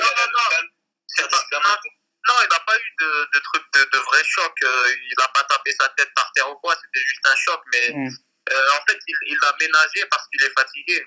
Okay. Il y a eu un choc en fait avec Ok, les frères, Ouais, un choc de la tête, mais là, en fait, c'est pas comme Bonja, tu vois, ouais, il va pas taper sa tête ouais. fort. Ou, Les frères, on reprend. C'était juste une parenthèse, mais on verra bien. Mais au moins, Bounja, on sait que c'est bon. Du coup, désolé à Pepper, le guerrier du désert et l'Algérien lyonnais pour la petite coupure, on était en lancé. Mais c'était juste une interrogation que je pense qu'on pouvait plusieurs se poser, du coup, ça y répond. Vas-y, Pepper, frère, désolé, hein, on Aucun t'a souci, coupé. aucun souci. On a beaucoup parlé des considérations tactiques pour ce match, donc c'est une des clés. Évidemment que c'est important, mais moi je m'attarderai plus sur la fraîcheur physique, mais surtout mentale. On vient d'affronter deux équipes rivales sportivement parlant, j'entends bien sûr. Émotionnellement, c'est une charge très forte. On vient de jouer l'Égypte, le Maroc en 6 jours, ça fait beaucoup. Je pense que la clé du match, c'est la motivation. Comment, parce que beaucoup, je sais plus qui a dit qu'on devait jouer un peu comme contre le Maroc. J'ai du mal à imaginer. Alors tout est possible, peut-être qu'on sera tout autant motivé, mais les joueurs sont des êtres humains, ce ne sont pas des machines. Et quand tu joues deux matchs où la charge émotionnelle, sans compter la charge physique, où les joueurs ont vraiment donné beaucoup physiquement, ils ont beaucoup dépensé, ils se sont beaucoup dépensés sur le terrain, énormément. On a vu des guerriers se motiver pour un match contre le Qatar, même si c'est une demi-finale, même si c'est une compétition qui a un certain prestige. Pour moi, la clé du match, elle est dans la récupération physique et psychologique des joueurs pour ce match. Voilà, je pense que c'est vraiment la clé du match. Parfait, Pepper. Ok, parfait, Pepper. Le guerrier du désert, c'est à toi.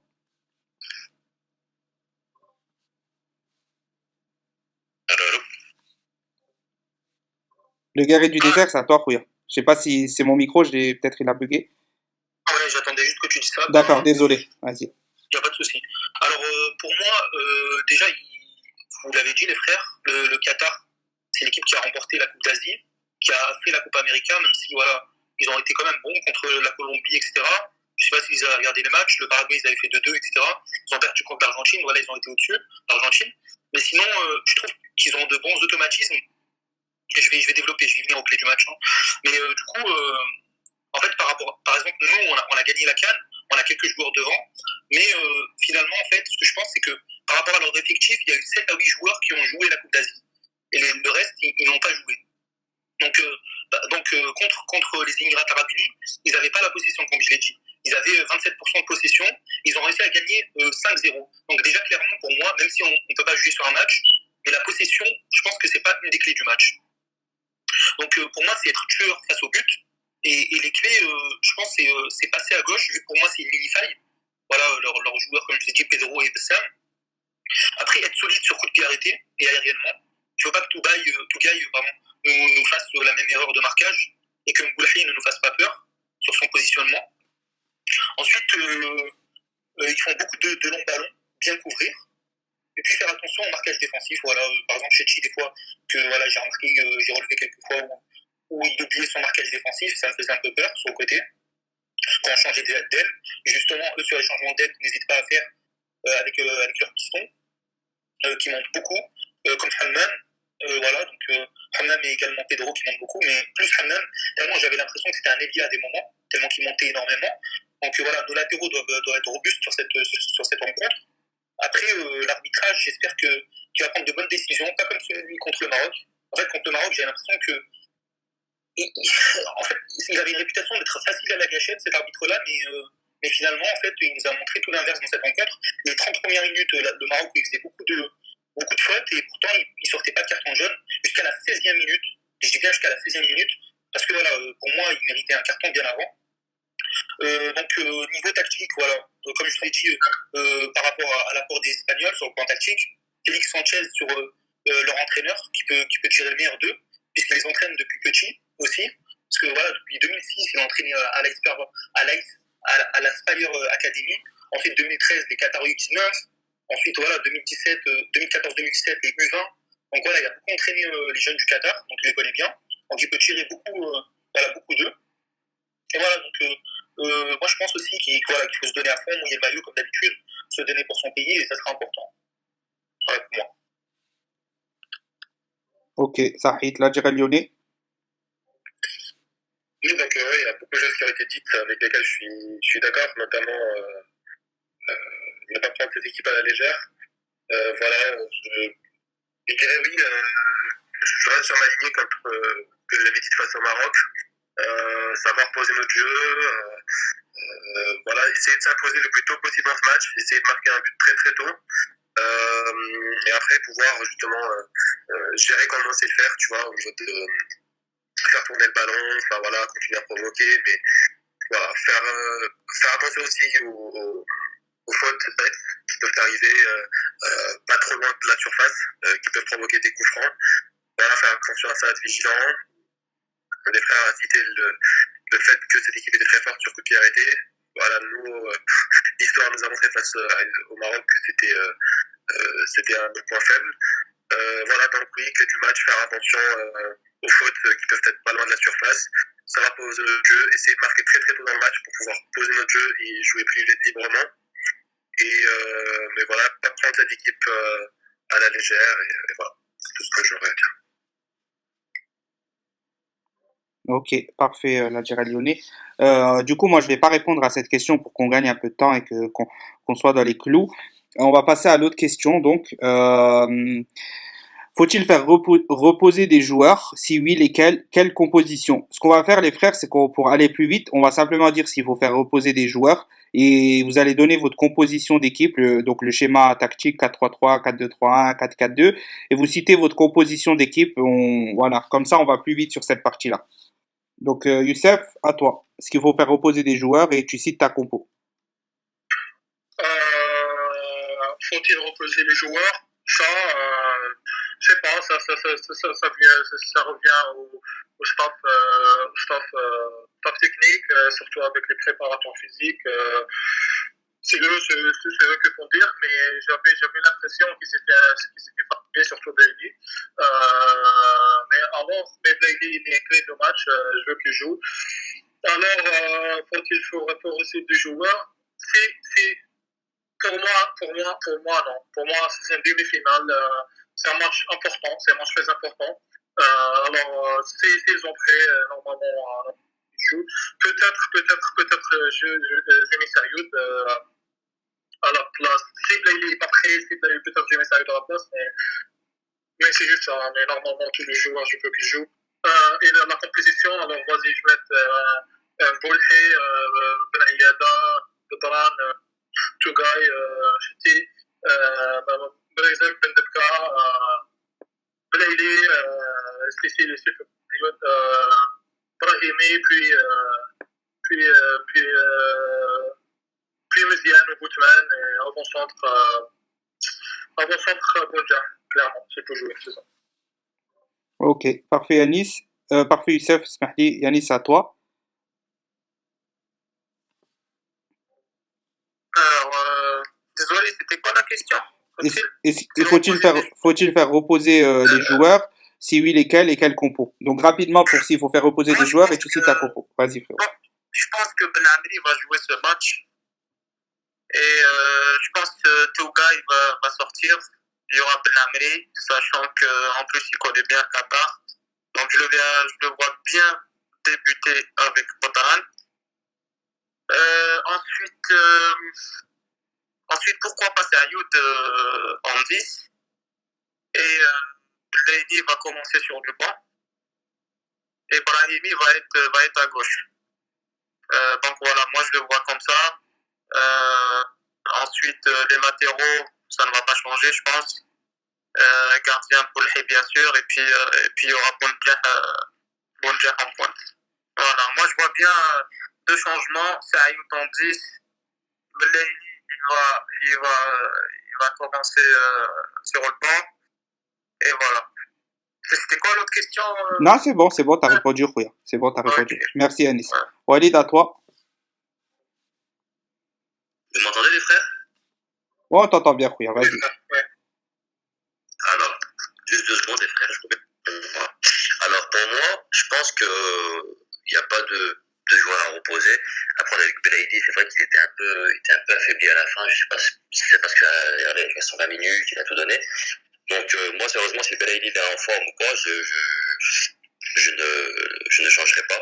Donc, je partirai sur la compo Mboulahi, Ben Ayada, Dan, Tougaï, Chiti, Bendebka, Mezrik, Belaïli à gauche, Brahimi, Bountia, s'il peut, Inch'Allah, je le mettrai en 9. Et puis Meziani à droite. Seulement, je ne changerai pas la compo. Enfin, mis à part Zéro qui a eu du mal contre le Maroc. Je mettrai Kobo Nedjah quoi d'entrée. Et je partirai là-dessus, les frères. Ok, parfait, Walid. Sahid, Pépère à toi.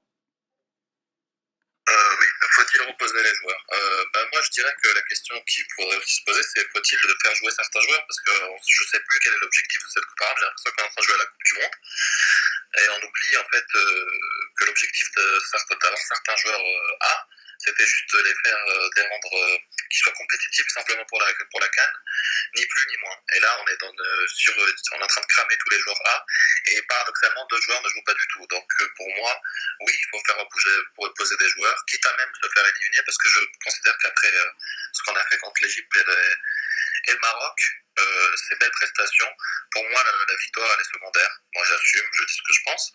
Donc moi, je serais prêt, puisqu'on considère que, je vais donner tout de suite le 11, je suis prêt à sortir Zerba, je suis prêt à sortir, à mettre dans l'axe Belhamri Tarat, je suis prêt à mettre Abdelawi à la place de Chetty. Je sais, c'est radical. Hein.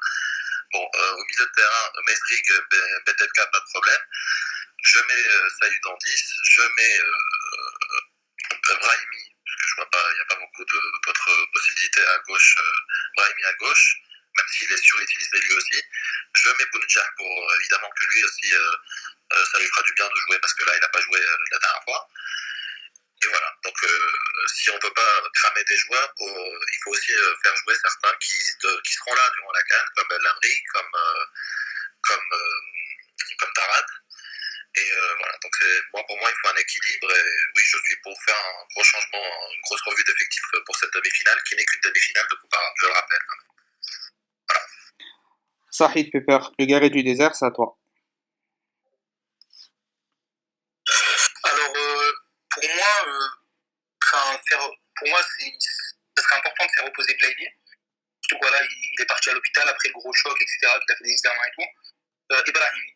Voilà, pour moi, ils ont dû jouer comme tous, bien sûr, jusqu'aux prolongations face au Maroc, avec le stress et tout. Je pense qu'ils ont dû prendre un coup par rapport à la fraîcheur physique et même psychique, comme il a dit le frère. Mais voilà, puisque même l'entraîneur, il a dit qu'il manque de rythme. Donc je pense qu'il faut les faire reposer, ceux-là, en première mi-temps. Les latéraux, je pense qu'ils ont du coffre encore. Donc voilà, et toujours au même compo avec, je pense, devant Boutmen à gauche et Sayoud en axial. Puisque Boutmen, il a déjà été mis à gauche. J'ai plus souvenir contre qui, mais je sais qu'il a déjà été mis à gauche. Donc je pense qu'il peut jouer à gauche si Bougara l'a mis. Et voilà, et Mziani à droite.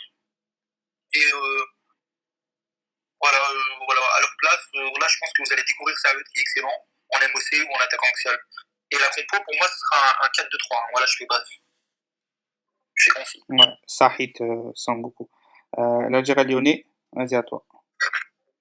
Alors, faut-il faire reposer des joueurs? Clairement, oui.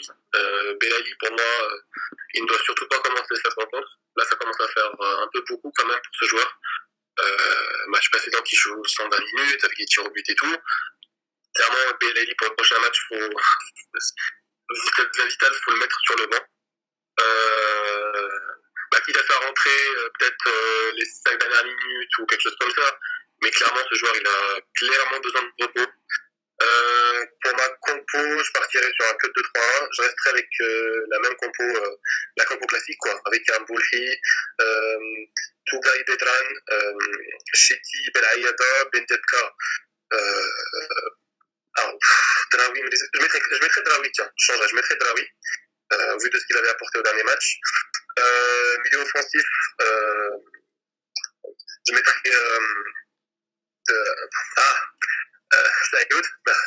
Sayoud. À gauche, je mettrai du coup Brahimi, à droite Meziani, et en pointe Bounedjah s'il peut jouer. Voilà, mais clairement Belaïli pour moi ne doit surtout pas commencer le match. Voilà, je sais pas si j'ai été clair tactique. Ouais, nickel, t'as été très clair. Du coup, Sahid, l'Algérie lyonnais. Du coup, pour moi, je suis assez d'accord avec presque tout le monde. Donc pour moi aussi, il faut faire reposer les joueurs, notamment toujours le même qui revient, c'est Belaïli. 90 minutes, plus 90 minutes, plus 120 minutes.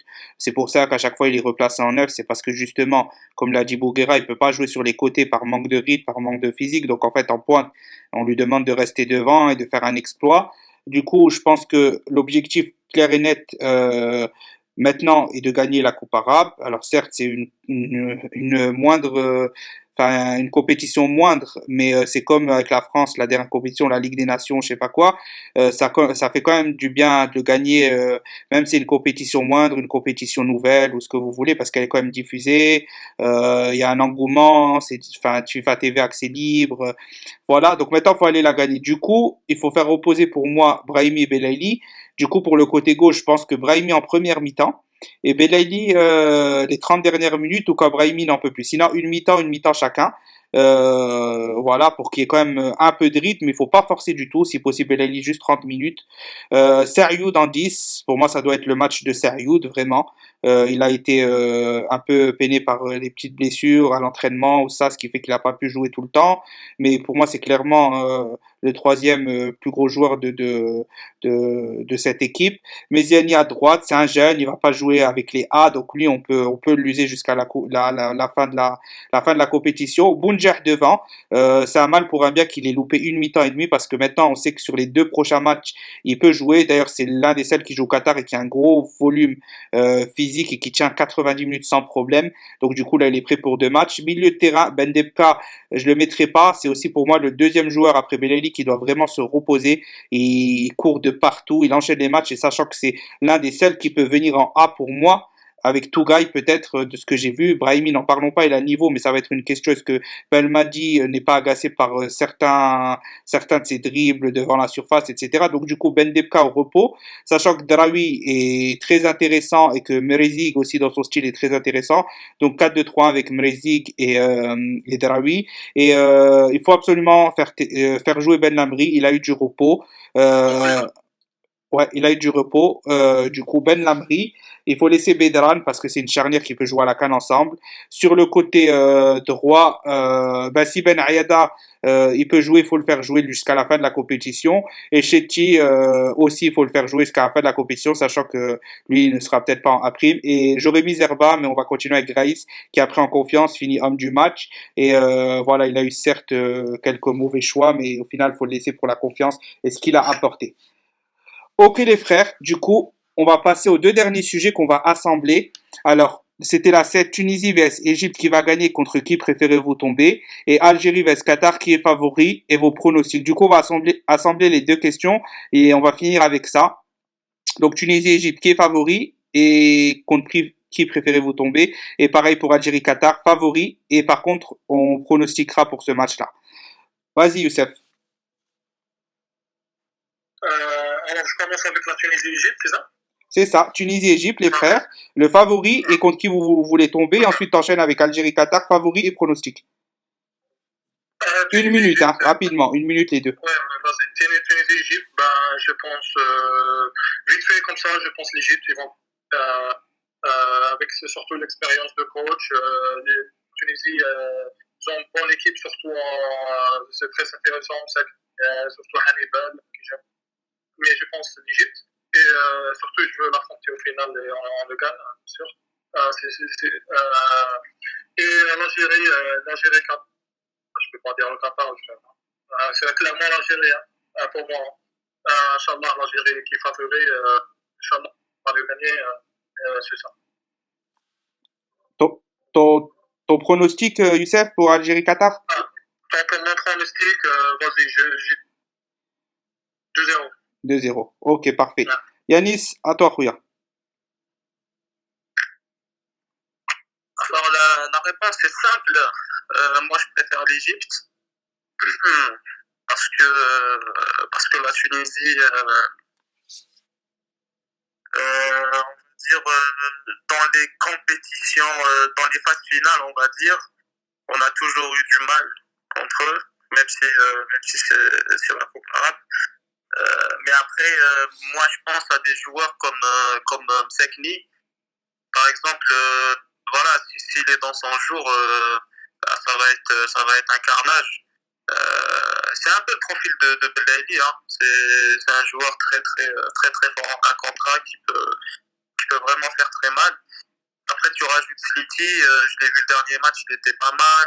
Tu rajoutes Jesse Lee en pointe, il est bien plus fort que Ouais, l'attaquant. rapidement, Yanis, rapidement. Frère. Juste favori et qui t'aimerais rencontrer, ensuite tu passes au Qatar. Frère. Au Qatar, comment ça au Qatar? On a dit on assemble les deux questions. Du coup, là, tu veux tomber contre l'Égypte ou la Tunisie, Rouya? Ah, c'est l'Algérie. Non, vas-y, je vais dire l'Égypte. Je préfère l'Égypte et puis l'Algérie, bien sûr. Ok. Et pronostic pour le Qatar, Algérie? Qatar, je dirais 2-1 pour l'Algérie. Et pour l'Égypte, je dirais un partout, mais l'Égypte va remporter le match en prolongation. Ok. Voilà. Ok. Sahid. Walid, à toi? Alors moi les frères, j'aimerais bien tomber sur, j'aimerais bien dire l'Égypte, mais je vais dire la Tunisie. Pour le niveau footballistique, je préfère tomber. Je pense que l'Égypte c'est au-dessus. Et après pour l'autre question, c'est quoi les frères? C'est enfin le qui est favori. Ouais, Non, c'est ça, qui est favori entre Algérie et Qatar et ton pronostic? D'accord. Donc moi pour moi clairement c'est l'Algérie, on est largement au-dessus. Après voilà, faut pas sous-estimer l'adversaire. Mais on est largement au-dessus et je vois bien sérieusement, peut-être qu'il va me dire que je suis un peu fou, mais je vois bien 2 buts d'écart, voire un 2-0, peut-être un 3-1, mais sinon 3-0, même un 3 buts d'écart, un petit 3-0, si la défense est sereine derrière. Voilà les frères. Ok, parfait. On enchaîne avec Pepper. Ouais, moi personnellement, Tunisie-Égypte, je pense que l'Égypte va passer. Alors c'est juste au feeling, hein. Je n'ai pas de certitude là-dessus évidemment. Mais j'aimerais affronter la Tunisie histoire de dire que si jamais si d'aventure on devait aller en finale, j'aimerais qu'on affronte toutes les équipes d'Afrique du Nord qui sont présentes. Donc j'aimerais affronter la Tunisie en finale. Donc ça c'est très personnel. Quant au score Algérie-Qatar, je pense qu'on va gagner sur un très gros 1-0. D'accord, parfait, Pepper. Guéret du désert, à toi. Alors, Inch'Allah, on les gagne tous, ya Rabbi. Après, je suis pas d'accord avec le frère. Je vais faire une petite digression de 10 secondes. Je pense qu'il faut qu'on montre qu'on est la meilleure équipe arabe, surtout que cette coupe est très suivie. D'ailleurs, le derby maghrébin a été suivi dans une grosse partie du monde par la diaspora et pas que. Donc, c'est une coupe que je pensais qui n'allait pas donner autant envie. Il y a beaucoup d'engouement, finalement. C'est un titre qui pourrait donner la confiance à notre successeur au poste d'entraîneur, l'équipe Inch'Allah, à Bouguera. Même si, comme on l'a dit, il faut qu'il progresse sur certains points, tactiques, etc. Pour moi, par rapport à l'Égypte contre la Tunisie, pour moi, ce sera l'Égypte le favori. Mais j'espère que la Tunisie les surprenne et puis qu'on tombe contre la Tunisie, puisque voilà, ils me font moins peur. Pour moi, par rapport à les poules qu'ils ont eu, leur défaite face à la Syrie, etc. Et je pense qu'ils sont moins forts après à voir, parce que la Jordanie, qu'on pensait être clairement en dessous de l'Égypte, a réussi à les ramener en prolongation. Donc voilà, c'est à voir. Et par rapport à l'Algérie et Qatar, je pense que l'Algérie est favori. Et Inch'Allah, ya Rabbi, je vois un 2-0 ou 3-0 pour nous. Voilà. D'accord, on enchaîne avec l'Algérie lyonnais. Merci, Guéret du désert. Alors, pour revenir à la première question, donc Tunisie vs Égypte. Match très compliqué à dire. Je dirais, ouais, une victoire de l'Égypte.